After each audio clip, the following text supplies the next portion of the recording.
Our Friday panel today, we are joined by John Hosey from Laois, Offaly Families for Autism, Brian Stanley, Sinn Féin TD for Offaly, but based here in Portlaoise, and Mary Carroll, Unislim co-ordinator for the Midlands. Guys, thank you very much for taking the time to be here today. We have a long list of topics from the week, but the overwhelmingly dominant story was that of our hospitals, particularly Roscommon, for the whole week. But there was a massive protest here in Portlaoise last Sunday, and there was a meeting which we heard from you, Brian, about during the week. All four Oireachtas members sat down with Minister James Riley and agreed that for the short term the hospital situation in Portlaoise will remain as is. What happens then? What happens in the long term? Well, the long term is the problem. The long term is the problem, Will, and you know, while we have a short term reprieve, we certainly for the next 6 months we're okay. It's beyond that, and it's the future of Portlaoise Hospital. The HSE, I suppose the meeting we could say was a meeting of two halves. The first part of the meeting was actually with the Minister himself, and the Minister left after about 45 minutes, and we were left with 5 senior officials. And that part of the meeting was actually more revealing in that they outlined plans for the health services in the long term, and they outlined what they call the model system. And you know, I have here. What is the model system? Well, this is it.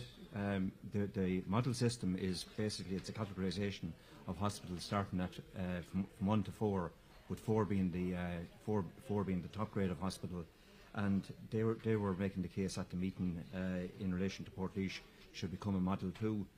And I have here in front of me what a Model 2 actually means. It would mean that there would be that would be a medical assessment unit. It would be a daytime medical assessment unit for low risk patients. There would be no ICU. Patients that would deteriorate would be sent to Category 3 or Model 3, Model 4 hospitals. Which would have A&E units, as we know them. There would be a night on-call consultant, and maybe, now it actually says here, the hospital may have a minor injury clinic. You know, now that's my concern there is, I'm not trying to alarm anybody, but that's what it says in black and white on this sheet of paper, which is a report from the National Acute Medicine Programme 2010. And this was outlined to our Oireachtas members yesterday. In fact, I got a summary of it from Mary Lou MacDonald, who attended that meeting of the Dáil Public Accounts Committee. And the problem is that it's the long-term future of Portlaoise and the long-term future of the health services.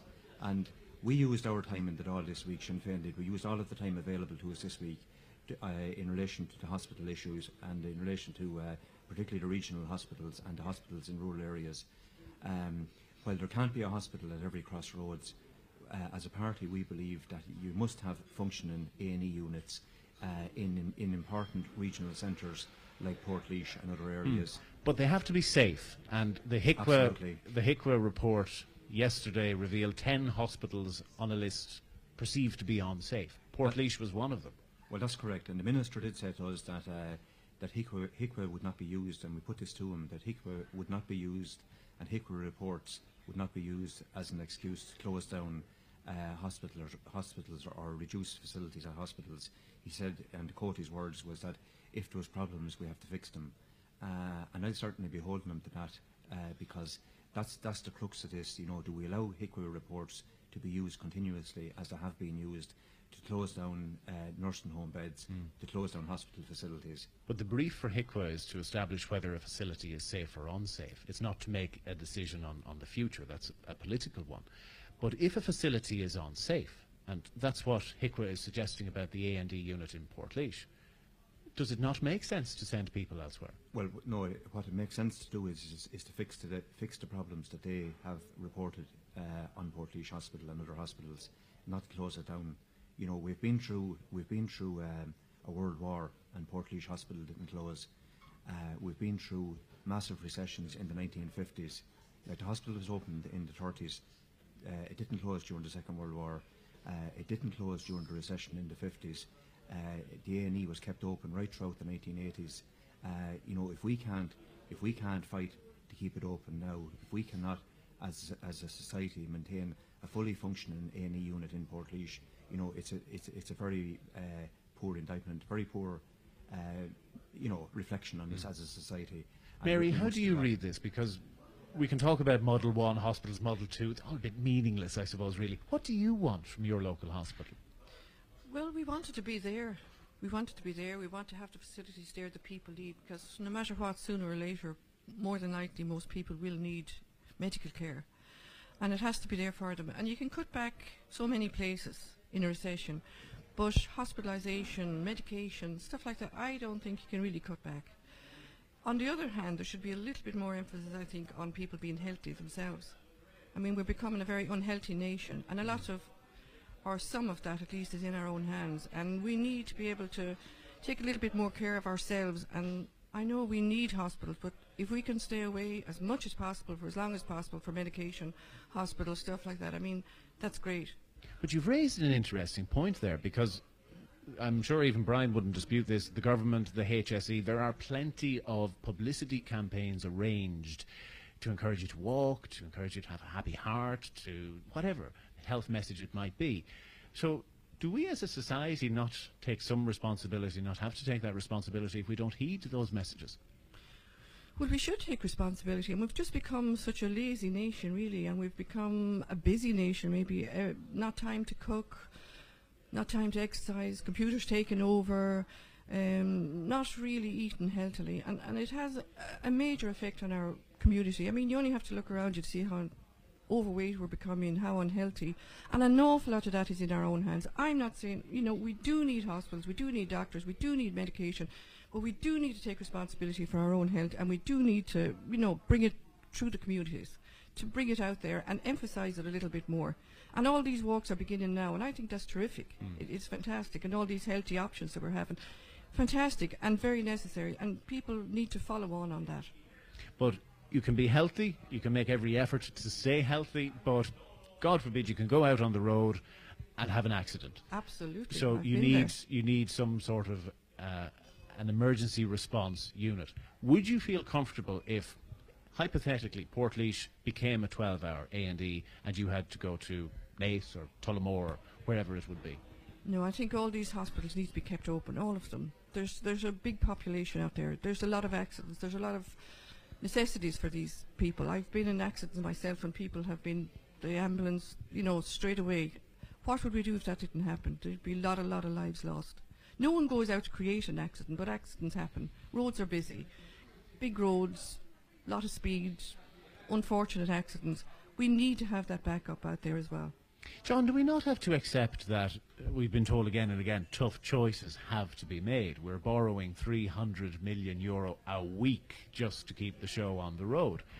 Do we not have to examine our healthcare, given how much of a spend it eats up? I think maybe if we concentrated on other areas of waste and we looked maybe, you know, almost on a weekly basis, you'll see reports about, you know, certain bonuses and perks and whatever that people are being paid in all sorts of walks of life. And I think these could be seriously looked at first. They need to be legislated for and tackled directly, not just talked about and ignored, and just because it was the culture in the past. And the government doesn't seem to be tackling this area, you know, ferociously enough. There are, I believe, millions there to be saved to keep places like Portlaoise open. I mean, if you think, say, geographically, Laois spread from, you know, from Rathdowney to Great Cullen, you know, the outlying areas of Laois. If you think of trying to get somebody to Tullamore in an emergency, that would take half the day. You know, it's just not feasible. But when you consider that, and also the plight of all those families you represent through LOFA, who are just screaming out for extra resources, which don't cost that much relative to some of the spending decisions being made, what goes through your head when you hear about such waste? Well, I suppose you silently scream, as all our parents would have been doing over the last 10 years, because LOFA is 10 years of age. Come September, we start in this very hotel. We have in excess of 180 families on our database now. That doesn't represent the number of autistic families in Laois and Offaly, but we are at the point now for the last 3 or 4 years we provide our own services. We are the main service provider in Laois and Offaly of speech and language and OT for autistic families, and nobody can argue that with us. Nobody. We are the main provider. We're a voluntary group. We fundraise. People are very generous to us, and we are the main service provider ourselves. As parents, we have become the a service provider for our families. Now, that's the shocking state of affairs. But we prefer to do something rather than do nothing. And how much does it cost to keep LOFA going? Well, just for service provision alone, as just basic service, weekly service for children who most need it, it costs in excess of €30,000 a year. Okay. And I don't want to give you an open goal here, Brian, but we read today about ministerial advisors. Eamon Gilmore has 2 people advising him, and they both earn €168,000 per year. Why? Well, we've asked that question, will Sinn Féin have on numerous occasions, and we're bringing forward a bill in relation to cutting the salaries of ministers and TDs, and we hope other parties will support that. Now, there was a cut It's a bit last pointless, year. though, because whatever Fine Gael and Labour agree among themselves will be the norm. Well, they do, of course. Fine Gael and Labour and Fianna Fáil will agree with them on that as well. But we'll be giving them the option of, putting their money where their mouth is. It's an easy political exercise for you, though. Well, look, what I would say to you there is that we said we would do this before the election, right? So we want to try and honour the pledge that we gave to the public. So, I mean, we can choose not to do these things, Will. You're not suggesting that we do that. Or, what we are trying to do is honour the pledges that we give people, whether we're in opposition or in government. We're in government in the north, and in the north, and it's harder when you're in government. If you go through what we said in our manifestos 5 years ago, we have stuck to it. By and large, we have stuck to it, and we try as a party to do that. We're not 100% perfect. We don't have all the answers. We don't have all the wisdom. We don't pretend to have. But insofar as we can, we're trying to be honest and upfront with people. But in relation, in relation to the question, I mean, paying people 160, 140 or 160,000 is absolutely outrageous. We have called for, and we're going to keep calling for this, that nobody in the public sector should be in receipt of more than 100,000 of a salary. I mean, if you get 100,000 and you're bringing home, it says 60, 65,000 out of that, who needs more than 65,000 to live on? Do you? To me, I don't. I don't need that kind of money. I don't. But there are some people who maybe because they have borrowings, yes, or but you don't need more more than that, and that's the point. And we're asking people. I mean, you've had all this talk again about the JLCs this week, and the people who are working in the service sector, and cutting people who are on 9.30 an hour and 9.40 an hour. And legislation can be brought in very quickly to do all those things. We've seen how quickly the legislation was brought in over the winter period there to cut the minimum wage down to $7.65 an hour. It could all be done in 24 hours. When you start talking about cutting the pay and cutting the salaries of advisors and of ministers and heads of semi-state companies, we're told it's very, very complicated. And all right. So what we can assume is, if the day arrives that Sinn Féin is in government, you won't have nearly as many ministerial advisors and so on. But in the north, how many advisors does Martin McGuinness have? As far as I'm aware, he has very few. And how much are the very few paid? As far as I'm aware, an awful lot less than down here. An awful lot less. The salary, but pay rates in the north are that bit lower anyway. Is it relative? Yes, but the salaries are lower and should be lower. And we've tried to implement, practice what we preach in that regard. But I mean, here in this state, there was a culture grew up over the last 15 years or so, where huge salaries were paid to people, and the HSE is an example. We were talking earlier on. John Hosey here said that 30,000 keeps his group going. Imagine the work. Just look at the work that LOFA does on 30,000. 30,000 is only a portion of the salary of one of these advisors. And in the HSE, at the top of the HSE, it's padded out and decked out, and a lot of state bodies with political hacks, party political hacks, people who were pushed in over the years. And I'm not saying all of them are, but there's an awful lot of them populating the higher ranks of the civil service. People who are not even sure what their job are, what they're supposed to be doing. And what we need to do is we need to unpick all of that. We need to ensure that frontline services, such as the A&E units, that they're kept in place, that the likes of the HSE and other state bodies are pared down at the top, and we start getting value for money. But I think John Hosey, is he being populist, or does Brian Stanley have a point? I suppose he has a point, but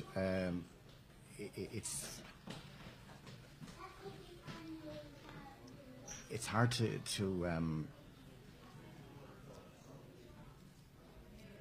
hard to argue the logic. It is indeed. I mean, like the government say this week, when you're in opposition, you can say all sorts of things, but when you come into government, it's very easy to do the opposite.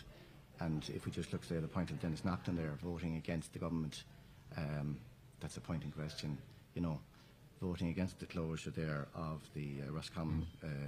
Would you admire him for doing it? Yes, I would, because he stood for the people who elected him, and he stood on a principle. And I think, getting back to the hospital issue, it is a very serious issue, and people do have to take a stand, even if they are, in government. He's going to be in the wilderness politically as a result of that. He's putting serious pressure on his colleagues as well, because if this issue comes to their doors, they can, they're going to feel the heat from his decision. But it was a courageous stand, and I think it was the right stand to take. Would you agree with that, Mary?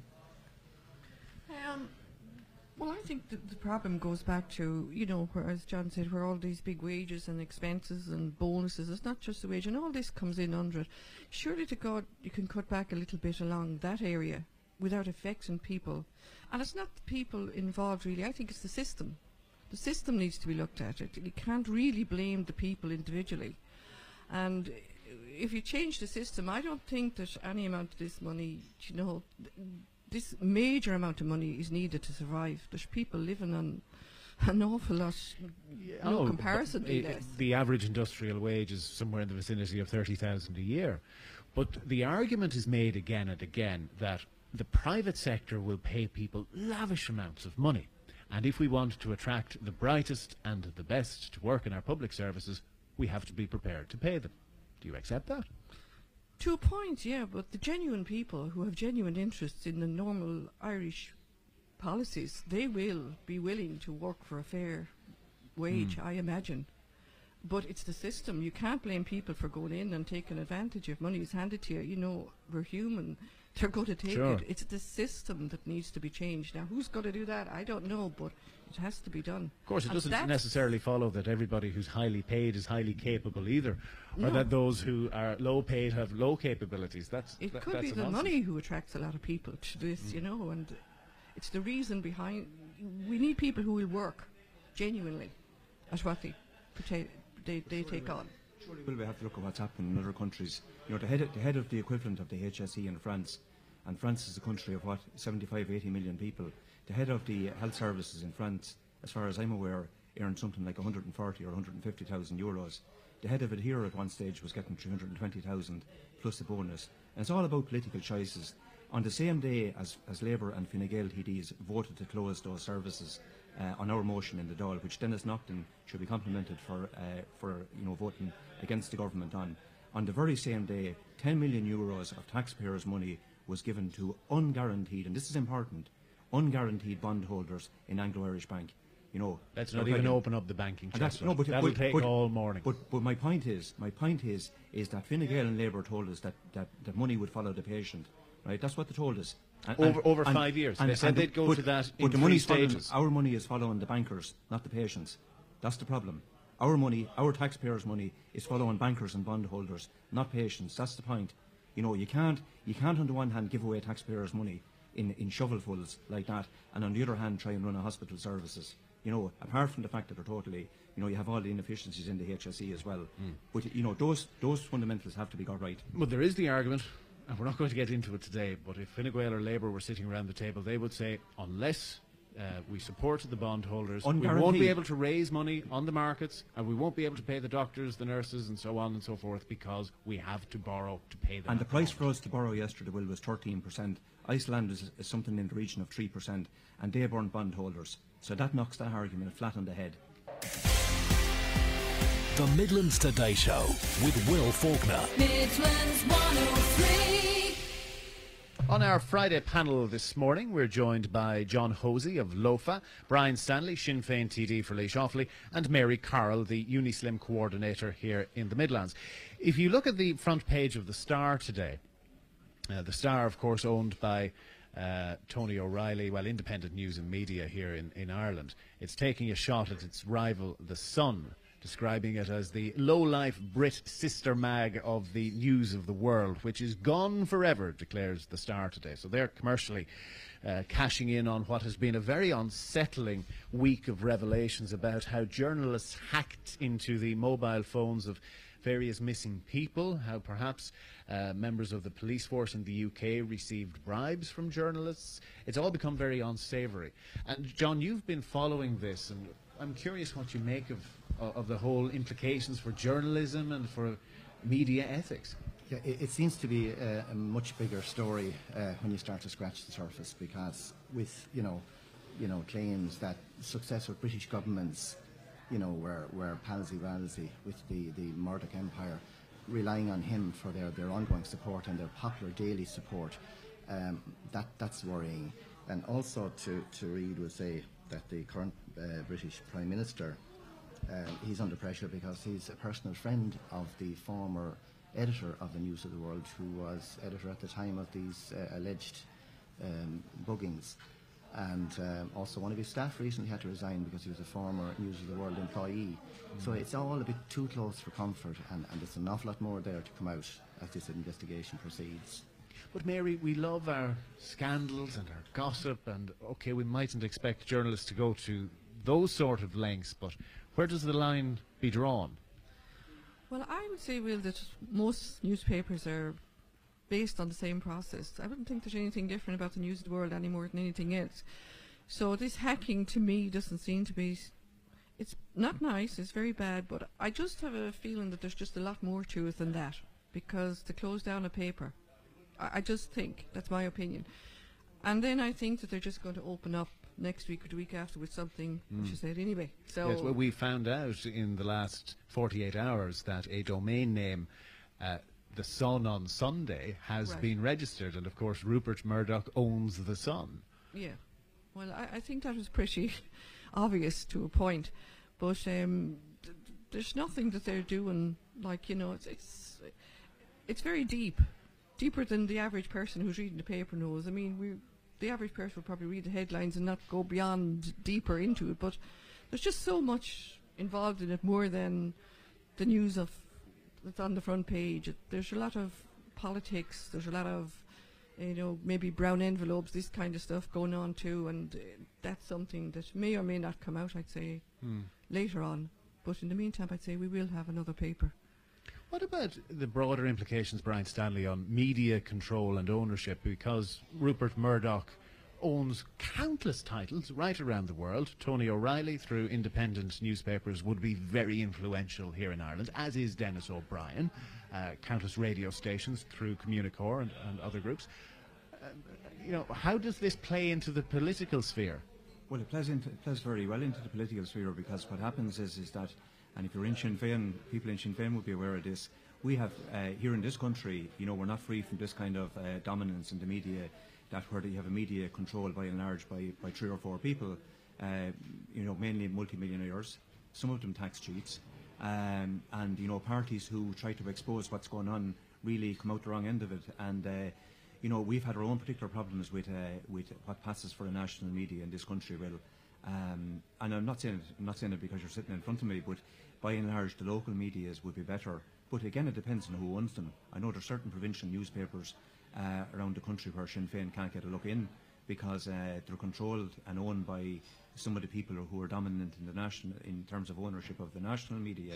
But does that still happen? Yes, I've worked in quite a number of newsrooms, and never have the owners come along and said you must take this particular editorial line. Well, what I would say to you there is that I know myself from dealing with different journalists and dealing with different newspapers. Most journalists will give you a fair crack, but I've seen a lot of stuff stopped at the point of where it goes into the editor's office. And what I would say to you there is that the public in this country need to read the papers take what they're reading the papers with a large health warning. I mean, some sections of the media are very good. It's probably not all over as bad as Britain, but there are very dominant forces in the media, and this is the key thing. The people elect politicians, whether we like them or not, and you elect people from different parties, and they elect independents. And what's important is that some people in the media see it as their job to set the agenda. And I've spoken to people in the media and about this over the years, and they would see it as their job sometimes to set the agenda. And my opinion is that it's the job of a newspaper to report the news. A friend. But editors have to make decisions. They have to decide what's your lead story, what's your sub-lead, and so on. And it's a human decision at the end of the day. Editors have to make decisions, and I accept that. And by and large, a lot of them make the right ones, and are fair enough. But there would be some national titles here and some provincial titles that are very biased. That's the point I'm making. And you know, a friend of mine who worked in the BBC said to me that you know, there's no such thing as a newspaper. They're all views papers, and you should always read a newspaper as a views paper. And certainly that's the health warning that I always read them with. You know, that you're getting somebody else's view. And would that apply to Unfublocked as well? Yes. Absolutely. Well, see, the difference with Unfublocked is that Unfublocked says that it's a party political paper. I'm only sparring with you, Brian. Absolutely, but that's the point, Will. It says you know, it does what it says on the tin. It doesn't pretend to represent anyone else's point of view. But I mean, if you pick up the Sunday Independent, for example, and you know, you have one columnist after another giving their view on something. Now, I don't particularly want to read other people's views on what's happening. You know, a certain amount of that might be okay. I would like to actually read some hard news, and that's what we used to get from newspapers. There's always comment and opinion. I mean, you could translate it to radio. We shouldn't be having this conversation. This is an opinion piece. Well, it should all be the news bulletin at the top of the hour and then play music for the rest. Well, you know, there should be a certain amount of it, but what I'm saying to you is the balance has swung too much towards opinion columns. You're nodding with that, John. Opinions. There's a very fine line between informed, you know, political comment and general comment by an editor or by a journalist. But I have to agree with Brian here.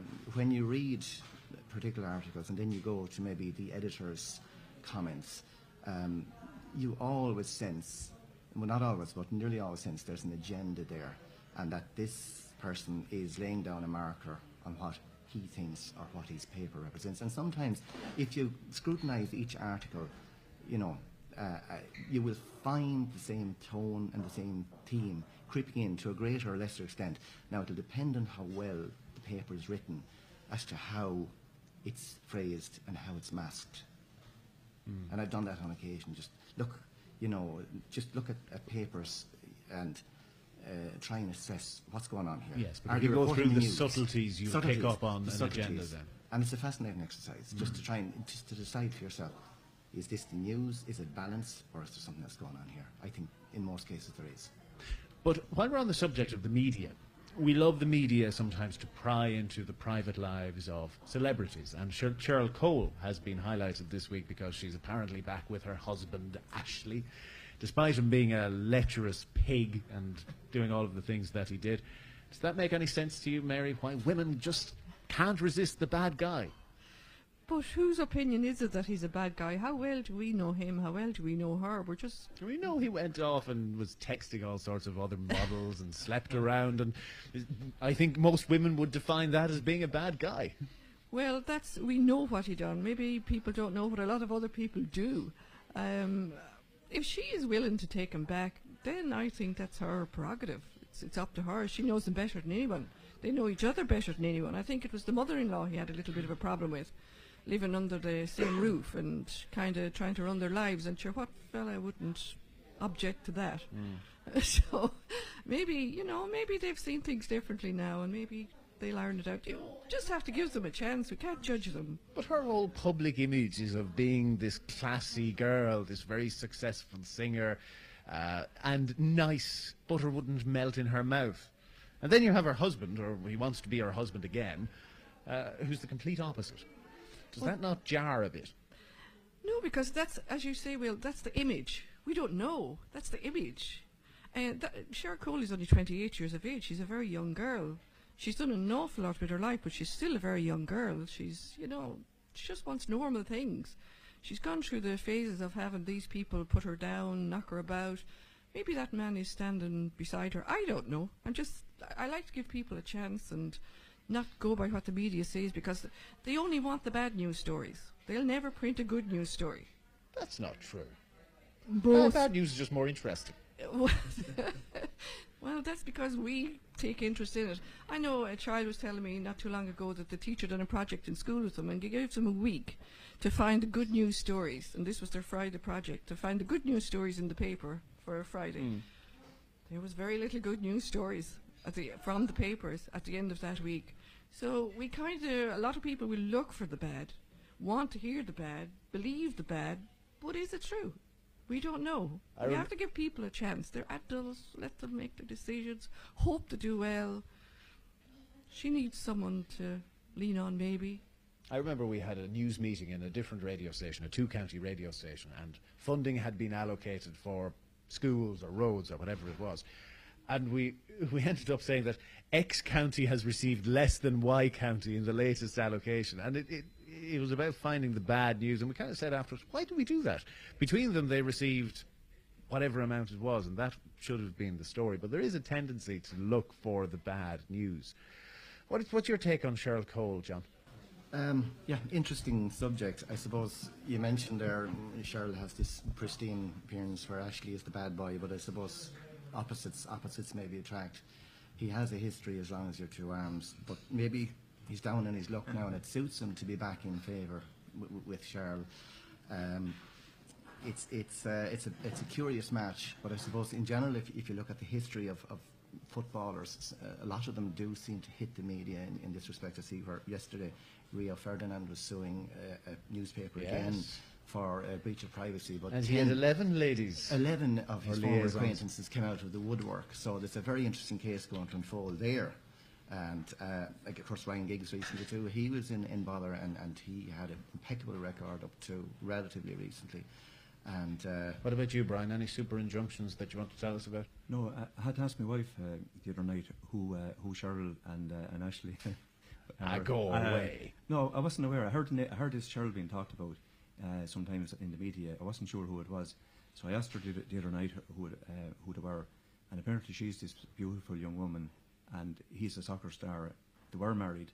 The mother-in-law was under the same roof, which is a recipe for disaster. You might have some hope of holding it together if it was just the two of you. And now, why is the mother-in-law a bit of a problem?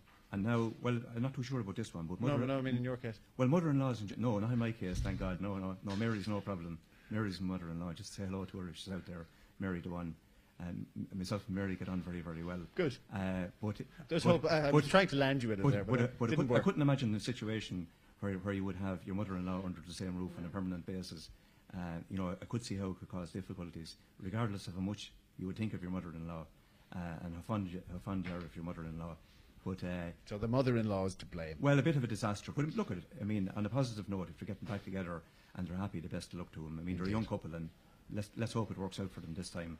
I think men around the world are just angry that she's not single again. But anyway, John Hosey from Laois, Mary Carroll, Unislim co-ordinator in the Midlands, Brian Stanley, Sinn Féin TD. Thank you all very